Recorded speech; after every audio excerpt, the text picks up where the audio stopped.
রাধে রাধে। দেখতে দেখতে আজকে 9 দিন হয়ে গেল। অনেকেই আমাকে কমেন্ট করে বলেছো কি হবে এত সকালে উঠে। আমাদের মা কাকিমারা বছরের পর বছর ভোরবেলা উঠে সমস্ত কাজ করে, কিন্তু তাদের কোনো পরিবর্তন নেই। তাই শুধু শুধু এত সকালে উঠে নিজের শরীরটা নষ্ট করো না। আচ্ছা, তোমরা কি একটা জিনিস খেয়াল করেছো?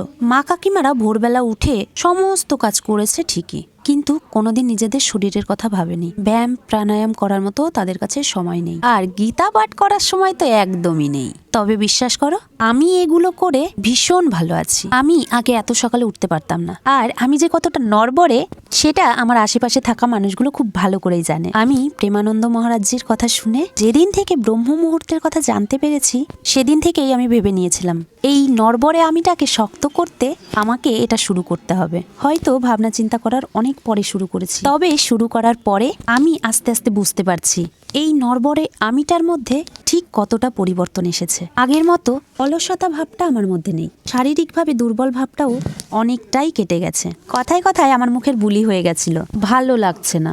এখন এই ভালো লাগছে না কথাটাও আমার মুখ থেকে বেরোয় না, কারণ আমি ভীষণ ভালো আছি। শারীরিক এবং মানসিকভাবে ভীষণভাবে সুস্থ আছি, শান্তিতে আছি। আমি আমার এই 9 দিনের অভিজ্ঞতায় তোমাদের বলছি, তোমরাও যদি শারীরিক এবং মানসিকভাবে দুর্বল থাকো তবে ব্রহ্ম মুহূর্ত রুটিন শুরু করো।